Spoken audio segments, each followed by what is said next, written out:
आप लोगों को अभी मैं पर्यावरण अध्ययन के ऐसे फैक्ट बता रहा हूँ जो 3, 4, 5 के NCERT बुक के टॉपिक से तो संबंधित है, लेकिन उस बुक में हूबहू वो चीज़ नहीं है।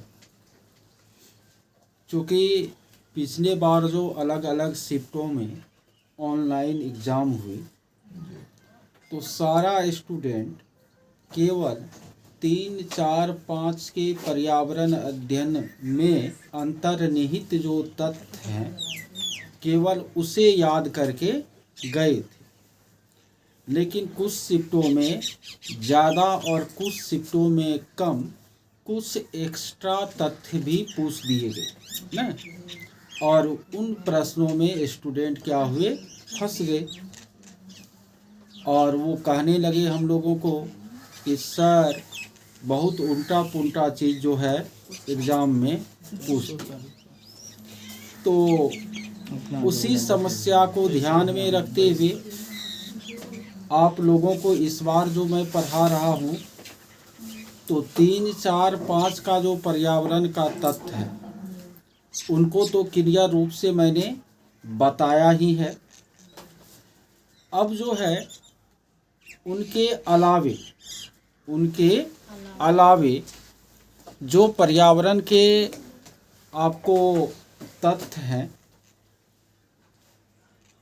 वो भी मैंने आपको नोट्स के रूप में दिया है, पहले भी बताया है। तो अभी जो है यह जो क्लास है इसमें उन तथ्यों को पुनः हम आप लोगों को क्या करा देते हैं, याद करा देते हैं, वीडियो भी बना देते हैं कि जब मौका मिलेगा तो इनको सुनते रहिएगा। पर्यावरण का एक गो वीडियो तो वो है आपको 1 घंटा वाला जिसमें कि 3, 4, 5 के तथ्य हैं ना, 1 घंटा 11 मिनट 45 सेकेंड का। चलिए इतना तो आप लोगों को याद हो गया। तो अभी मैं आप लोगों को ये बता रहा हूँ, ठीक है, ध्यान से सुनिए। अम्लीय वर्षा एसिड रेन के बारे में आप लोग जानते होंगे। अम्लीय वर्षा के लिए जो उत्तरदायी गैस है वह आपको सल्फर डाइऑक्साइड है, SO2। कल कारखानों से जो सल्फर डाइऑक्साइड गैस SO2 निकलती है वो SO2 कहाँ चली जाती है, वायुमंडल में। और जब वर्षा की क्रिया होने लगती है, जल की बूंदें नीचे गिरने लगती है तो रास्ते में ही सल्फर डाइऑक्साइड उससे क्या कर लेती है, कम्बिनेशन कर लेती है। तो दोनों कम्बिनेशन कर लिया, H2O और SO2, अब मिल करके बना लेती है सल्फ्यूरिक अम्ल। और फिर जब वह नीचे गिरती है तो उसको कहते हैं अम्लीय वर्षा।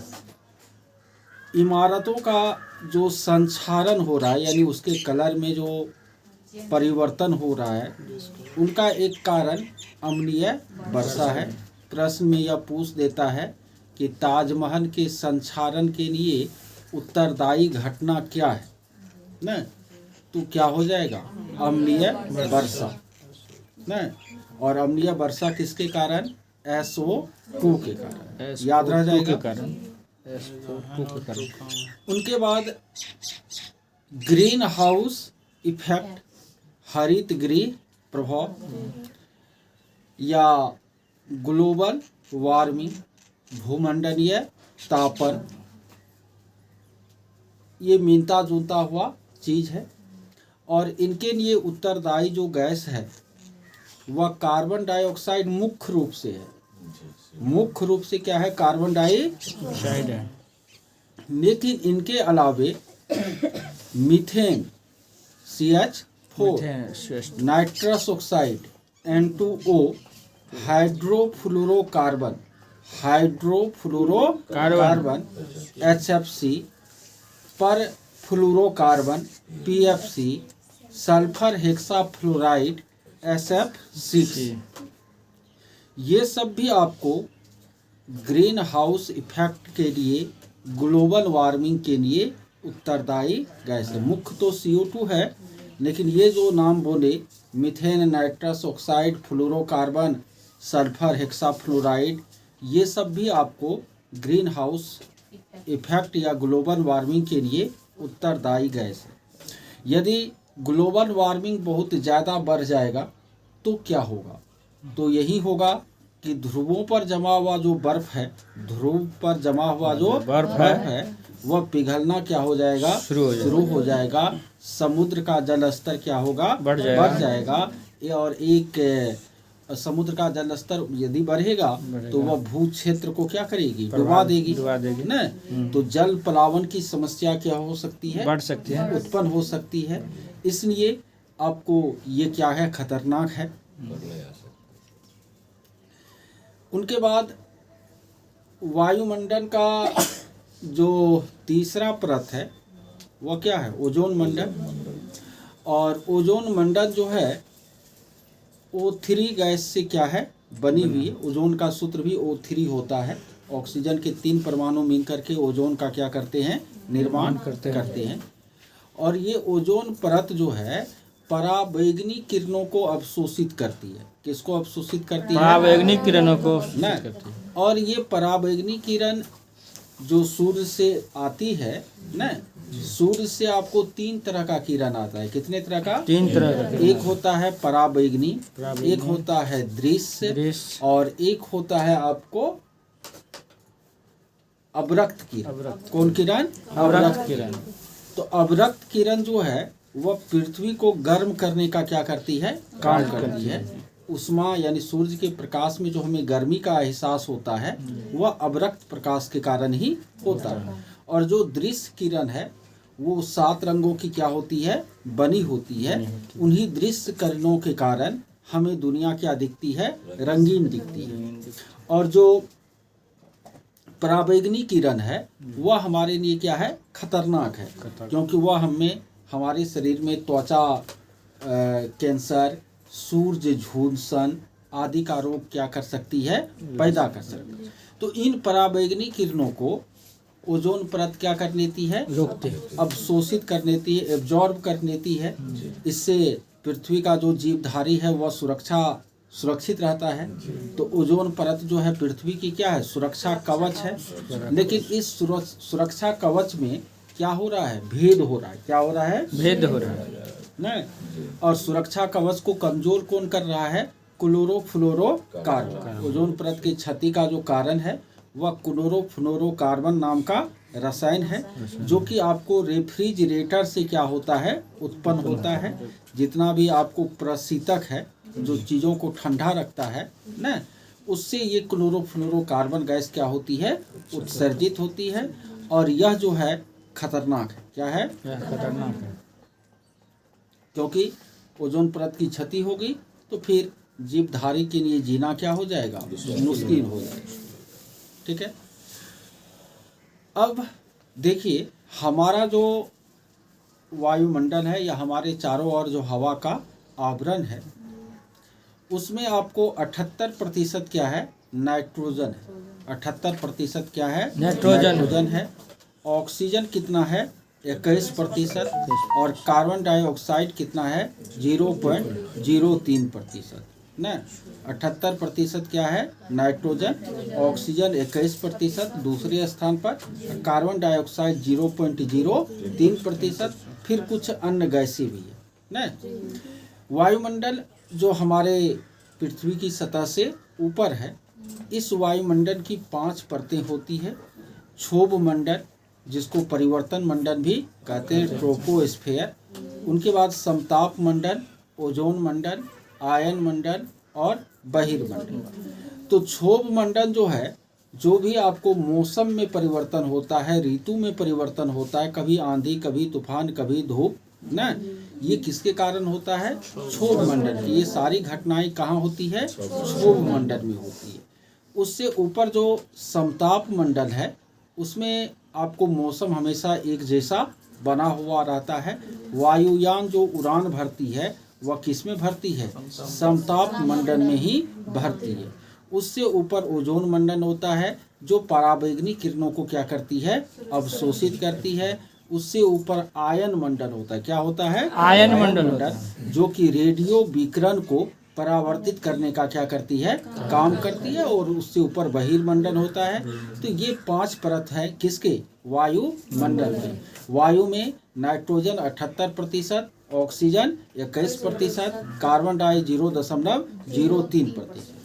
हमारी जो भूपर्पटी है, आप लोग पृथ्वी का यदि संरचना पढ़े होंगे तो पढ़े होंगे कि पृथ्वी का एक केंद्रीय भाग होता है, एक मध्य भाग होता है जिसको मेंटन या प्रवार कहते हैं, और सबसे बाहरी परत जो है भूपर्पटी कहलाती है। तो भूपर्पटी में सबसे अधिक कौन सा तत्व है, यदि यह क्वेश्चन में आपको पूछ ले तो ऑक्सीजन है। कितना, कौन सा है? ऑक्सीजन। 46% आपको भूपर्पटी में क्या है, ऑक्सीजन है। उनके बाद है सिलिकॉन। कौन है? सिलिकॉन 28%। उनके बाद एल्युमिनियम है 8%, लोहा है 6%। तो सर्वाधिक मात्रा में पाया जाने वाला तत्व भूपर्पटी में कौन है? ऑक्सीजन है। लेकिन यदि यह पूछ दे कि सर्वाधिक मात्रा में पाया जाने वाला धातु कौन है, तब एल्युमिनियम हो जाएगा। कौन हो जाएगा? एल्युमिनियम। समझ रहे? ये किसकी बात हम कर रहे हैं? भूपर्पटी की बात कर रहे हैं। देखिए, विश्व पर्यावरण दिवस जो है वह कब मनाया जाता है? 5 जून को मनाया जाता है। विश्व जल संरक्षण दिवस जो है वह 22 मार्च को मनाया जाता है ना। याद रखिएगा, केंचुआ और सांप, केंचुआ और सांप, इन दोनों को किसानों का क्या कहा जाता है? मित्र कहा जाता है ना। क्योंकि केंचुआ जो है वह वर्मी कंपोस्ट है, वैसे भी कृत्रिम रूप से हम बनाते हैं। प्राकृतिक रूप से जो केंचुआ रहता है आपको मिट्टी में, वह क्या करता है, अपशिष्ट पदार्थों का भक्षण करके उसे प्राकृतिक खाद के रूप में बदलने का काम करता है। तो इसलिए केंचुआ को किसानों का मित्र कहा जाता है। साथ ही साथ सांप जो है वो भी आपको चूहा तुहा को खा करके किसानों की क्या करती है, सहायता करती है। इसलिए केंचुआ और सांप, इन दोनों को किसानों का क्या कहा जाता है, मित्र कहा जाता है। वर्मी कंपोस्ट के बारे में आप लोग जानते होंगे, केंचुआ की सहायता से तैयार किया जाता है।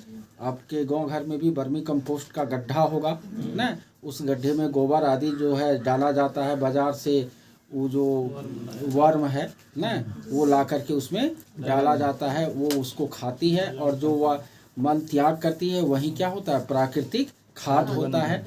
वर्मी कंपोस्ट जो है मिट्टी पर कोई दुष्प्रभाव नहीं डालता है, इसमें किसी प्रकार की गंध भी नहीं होती है।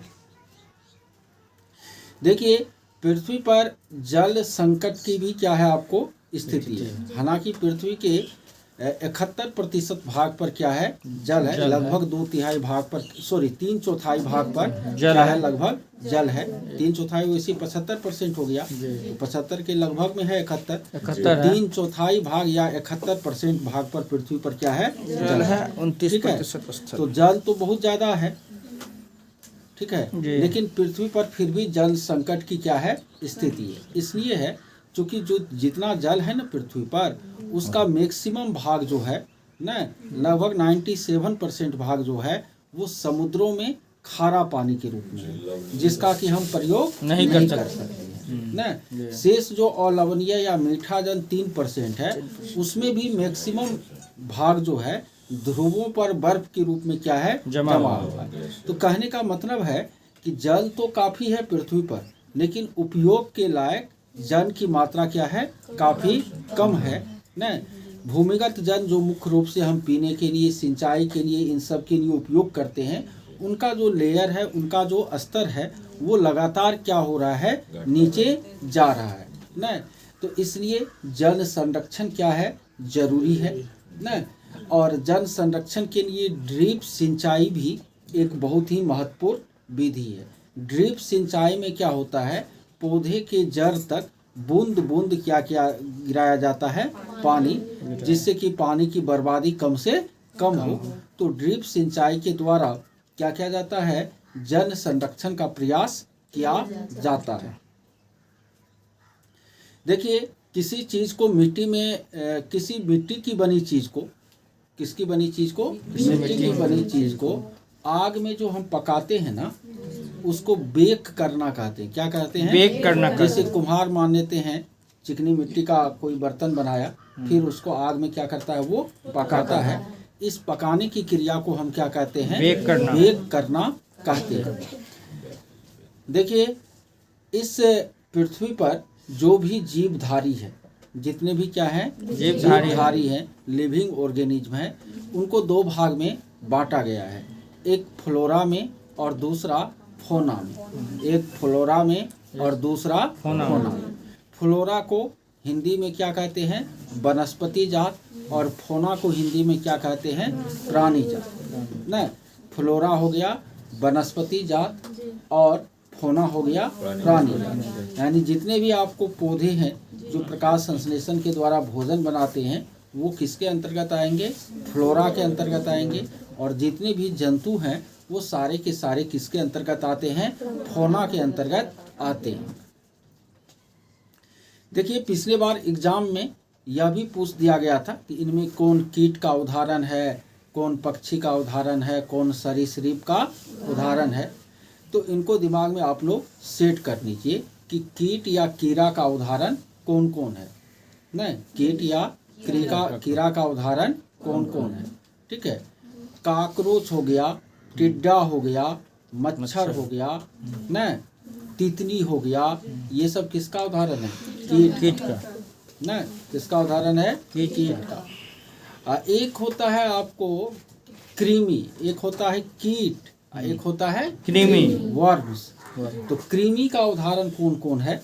न, तो जैसे कि हुक कृमि है, फीता कृमि है, न, कीड़ा सब जो हुआ न, जी जी, वो किसका उदाहरण है? आपको कृमि का उदाहरण है। ठीक है, उनके बाद कीट का उदाहरण काकरोच, टिड्डा, मच्छर, ये सब किसका उदाहरण है? कीट का। पक्षी का उदाहरण तो आप लोग दे ही सकते हैं। उल्लू, कोयल, कबूतर, कौवा, मैना, गिद्ध, बाघ शेर हो जाएगा, गिद्ध, हाँ, बगुला, गिद्ध, बाज, न, चील। ठीक है, ये सब किसका उदाहरण है? पक्षी का। सरीसृप या रेप्टेलिया का उदाहरण कौन है? सरीसृप या रेप्टेलिया उसको कहते हैं जो जमीन पर रेंग करके क्या होता है? चलता है। न, तो कछुआ, छिपकली, सांप, मगरमच्छ, कछुआ, छिपकली, सांप, मगरमच्छ, ये सब किसका उदाहरण है? सरीसृप का।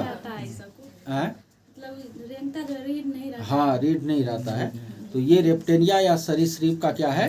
उदाहरण। स्तनधारी मेमेलिया उसको कहते हैं जो बच्चे को जन्म देते हैं, दूध पिलाते हैं, वो क्या है आपको? मेमेलिया या स्तनधारी है न, बता देते हैं। चमगादड़, ऊंट, कुत्ता, बिल्ली, मनुष्य, ये सब जो है किसका उदाहरण है? स्तनधारी या मेमेलिया का उदाहरण है न। एक अभी आप पूछे उभयचर, तो जंतुओं को निवास स्थान के आधार पर 3 भाग में बांटा गया है। एक स्थलीय जंतु, एक जलीय जंतु और एक उभयचर। तो स्थलीय जंतु समझ में करते हैं जो केवल स्थल पर रहते हैं। हम लोग स्थलीय जंतु हैं। मनुष्य क्या है? स्थलीय जंतु है। भैंस क्या है? स्थलीय जंतु है। गाय क्या है? स्थलीय जंतु है। जो जल में जिसका जीवन संभव है, स्थल पर जिसका जीवन संभव नहीं है, जैसे कि आपको मछली हो गया न, और भी बहुत सारी चीज जल में रहते हैं न, तो वह कैसा जीव हो जाएगा? जलीय जीव। और कुछ ऐसे जीव हैं जो जल में भी आराम से रह सकते हैं और स्थल पर भी आराम से रह सकते हैं, जैसे कि मेढक न, तो ये किसका उदाहरण हो जाएगा? उभयचर का, एम्फीबियंस का क्या हो जाएगा? उदाहरण हो जाएगा न। हाँ, लगभग। वैसे सांप केवल तैरता है पानी में, वह अस्थायी रूप से रहता नहीं है, अस्थायी रूप से वह जमीन पर रहता है। ठीक है, इनके बाद जरायुज और अंडायुज, ऐसे जीव जो कि बच्चे को जन्म देते हैं, वह क्या है आपको? जरायुज। जो अंडा देते हैं वह क्या है? अंडायुज है न। तो बहुत सारा एग्जाम्पल आप लोग दे सकते हैं जरायुज और अंडायुज का।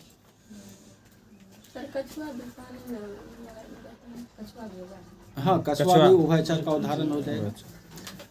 अब जो है कुछ प्रमुख चीज़ों के पालन से संबंधित जो वैज्ञानिक शब्द है उनको भी आप लोगों को क्या रखना है, याद रखना है। जैसे मधुमक्खी का पालन एपीकल्चर कहलाता है। मधुमक्खी का पालन क्या कहलाता है, एपीकल्चर। ना। रेशम कीट, रेशम का जो कीड़ा पाला जाता है ना, उसको हम क्या कहते हैं, सेरीकल्चर। क्या कहते हैं, सेरीकल्चर। मछली को पालना पीसी कल्चर। मत्स्य पालन क्या कहलाता है, पीसी कल्चर।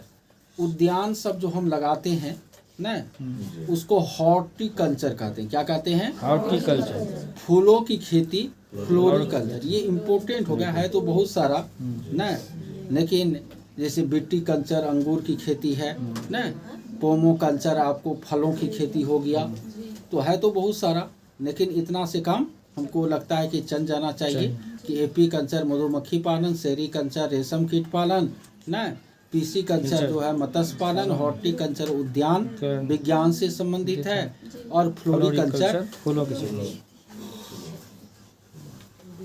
फूलों की खेती से संबंधित है। देखिए वह पौधा जो खारा जल में उगता है, किस जल में उगता है, खारा जल, उसको हम लवणोद्भिद या हेलोफाइट कहते हैं। जो खारा जल में उगता है उसको हम क्या कहते हैं, हेलोफाइट या लवणोद्भिद कहते हैं। जो न तो ज़्यादा ठंडा और न ही ज़्यादा गर्म क्षेत्र में उगता है उनको हम क्या कहते हैं, मीसोफाइट, समोद्भिद, सम उद्भिद। न तो ज़्यादा ठंडा न ही ज़्यादा गर्म। जो रेगिस्तान में उगने वाला पौधा है उसको हम जीरोफाइट कहते हैं, मरुद्भिद कहते हैं। यानी खास करके हेलोफाइट और मीसोफाइट ज़्यादातर उगता है। हेलोफाइट हो गया लवणीय जल, खारे जल में उगने वाला पौधा, और जीरोफाइट हो गया रेगिस्तान में उगने वाला पौधा। जैसे आपको कह दे कि इनमें कौन जीरोफाइट का उदाहरण है, पहला एग्जाम्पल दे दे आपको कैक्टस, दूसरा एग्जाम्पल दे दे, दूसरा ऑप्शन दे दे आपको इसका ओक न, तीसरा ऑप्शन दे दे आपको खेजरी, चौथा ऑप्शन आपको दे दे खेजरी हो गया, ओक हो गया, बबूल न, 4 तरह का ऑप्शन दे दिया। उसके बाद उसको कूट बना करके दे देगा। तो ये चारों आपको रेगिस्तान में उगने वाला क्या है, पौधा है। तो चारों किसका उदाहरण हो जाएगा, आपको जीरोफाइट का। किसका उदाहरण हो जाएगा, सर भिद्दी जो होता है वो लत्ती की तरह, मतलब जमीन पे थोड़ा सा शुष्क पड़ता है, ज्वाइंट पे होता है। हाँ। उनके बाद आप लोग हर्ब, सर्ब, ट्री ना, इन सब के बारे में क्या करते हैं, क्लाइंबर्स, इन सब के बारे में जानते हैं ना।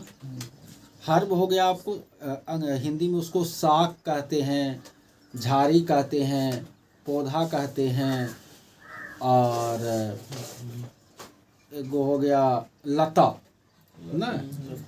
तो साग उसको कहते हैं जिसमें तना बिल्कुल नहीं होता है। तना जिसमें नहीं होता है ना, लकड़ी वाला कोई भाग नहीं होता है, उसको क्या कहते हैं, साग कहते हैं।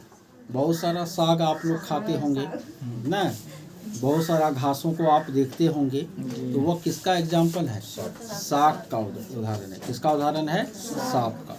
मूली, गाजर, आलू सब किसका उदाहरण है, साग का। घास खाते हैं। उससे जो मध्यम आकार का पौधा जिसमें तना होता है लेकिन पूरी तरह डेवलप नहीं होता, पूरी तरह विकसित नहीं होता, उनको क्या कहते हैं, झाड़ी कहते हैं। अरहुल का फूल झाड़ी का उदाहरण हो जाएगा, नींबू झाड़ी का उदाहरण हो जाएगा न, गुलाब का फूल, गुलाब झाड़ी का, गेंदा साग का उदाहरण, क्योंकि उसमें तना आपको नहीं रहता है न। और वहीं भांग का पौधा झाड़ी का उदाहरण, क्योंकि उसमें टाइट आपको तना जैसा होता है। मेरी बात को समझ रहे हैं ना, जिसमें बिल्कुल आपको तना नहीं हो, लता है जिसमें, तो वो हो गया साग ना। यदि आपको तना हो लेकिन विकसित नहीं हो तो उसको हम क्या कहते हैं, झाड़ी कहते हैं। ठीक है। और उनके बाद यदि पूरा तना विकसित है, बड़े आकार का पौधा है, तो उसी को वृक्ष कहते हैं, ट्री कहते हैं ना। आम, अमरूद, ये सब किसका उदाहरण है, वृक्ष का उदाहरण है। और एक होता है आपको लता ना, लता हो गया, 2 तरह का होता है। एक होता है विसर्पी लता, यानी जिसका तना जो है बिल्कुल कमजोर हो ना, किसी के सहारे लेकर के वह वृद्धि करे, जैसे तो कद्दू, उसको हम लता कहते हैं। जैसे कद्दू हो गया, बहुत सारा लत्ती झींगा, आप लोग देखे करेला, होंगे ना, तो वो लता का क्या है, उदाहरण है। जो लता जमीन पर फैलती है उसको विसर्पी लता कहते हैं, और जो लता आपको किसी चीज पर ऊपर की तरफ बढ़ती है तो उसको हम आरोही लता कहते हैं। तो ये भी चीज आपको दिमाग में रखना है। यानी इस तरह का साग, झाड़ी, पौधा, लता से संबंधित क्वेश्चन यदि पूछ दे तो आपको जो है घबराना नहीं है, शांत मन से उत्तर देना है। देखिए एनसीईआरटी का जो बुक है ना 345 का, उसमें केवल एक चित्रकला का वर्णन है, मधुबनी चित्रकला का, जो कि बिहार का चित्रकला है और काफ़ी क्या है, प्रचलित है। लेकिन इस बार जो आपको सीटेट में क्वेश्चन पूछे गए उसमें अदर राज्यों की जो प्रमुख चित्रकलाएं हैं उनसे भी संबंधित क्वेश्चन क्या किए गए, पूछे गए। अतः मैंने अपने नोट्स में इस चीज़ को भी क्या दिया है, स्थान दिया है।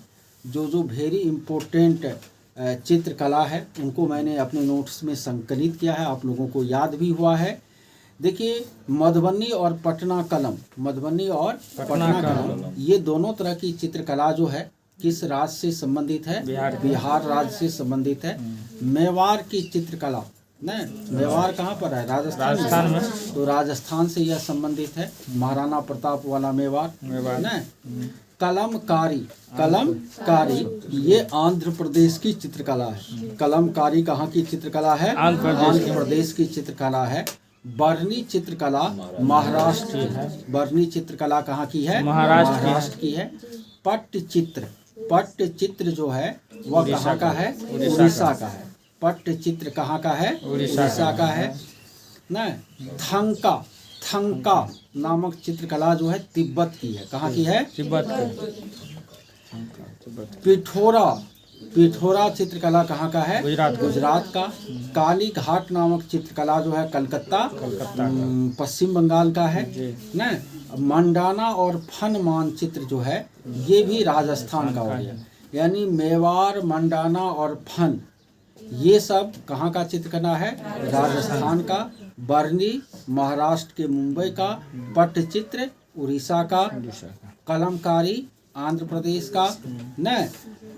काली घाट पश्चिम बंगाल का। ये सब प्रमुख क्या है, आपको चित्रकलाएं हैं भारत की, जिनको क्या रखना है, याद रखना है। देखिए हमारे देश के अलग अलग, चूँकि भारत एक कृषि प्रधान देश है, तो हमारे देश के अलग अलग राज्यों में फसल की कटाई के बाद जो है कुछ प्रमुख पर्व क्या होते हैं, मनाए जाते हैं। जैसे मकर संक्रांति समूचे उत्तर भारत में क्या होता है, मनाया जाता है 14 जनवरी को। उसके बाद बिहू, बिहू के बारे में विस्तृत रूप से आप पढ़े हुए हैं। यह कहाँ पर मनाया जाता है, असम में। बिहू से एक दिन पहले को क्या कहते हैं, उरुक्का, क्या कहते हैं, उरुक्का। उरुक्का बताए थे ना, सब तो खा पी जाइएगा तो कैसे काम चलेगा न। तो बिहू असम में मनाया जाता है। ओणम का त्योहार जो है केरल में मनाया जाता है, कहाँ पर, केरल में न। पोंगल का त्योहार, पोंगल तमिलनाडु में मनाया जाता है। लोहरी या बैसाखी का त्योहार जो है वो पंजाब हरियाणा में क्या किया जाता है, मनाया जाता है। उगादी का त्योहार जो है दक्षिण भारत में मनाया जाता है। बीसू ये भी फसल कटाई के बाद होने वाला त्योहार है, ये कर्नाटक में मनाया जाता है ना। मकर संक्रांति उत्तर भारत का, बिहू जो है असम का, ओणम जो है केरल का, पोंगल जो है तमिलनाडु का, लोहरी या बैसाखी जो है पंजाब हरियाणा का, उगादी जो है दक्षिण भारत का, और बीसू जो है कर्नाटक का मनाया जाने वाला प्रमुख क्या है, त्योहार है। चलिए और भी बहुत सारे अतिरिक्त तथ्य बच गए हैं, तो यह लेक्चर वैसे 30 मिनट का लगभग हो चुका है ना, और भी कुछ इसमें एक्स्ट्रा बताया जाएगा, ठीक है। तो आधे लेक्चर इनका कल अपलोड कर देंगे या आप लोगों को बता देंगे, दोनों काम हो रहा है। और आप लोगों को मतलब ये लेक्चर 1 घंटा 11 मिनट 45 सेकेंड वाला लेक्चर ना, दोनों लेक्चर को मिला करके यदि आप सुनते रहिएगा तो आपको ईवीएस में कहीं कोई दिक्कत नहीं होने वाली है ना। इस नोट के अलावा भी कुछ चीज़ जो और बच गए हैं ना, एक्स्ट्रा और कुछ चीज़ें वह भी जोड़ करके कल इसको क्या कर दूंगा, देंगे, हम ख़त्म कर देंगे। ठीक है, चलिए अगला विषय तब तक देखते हैं।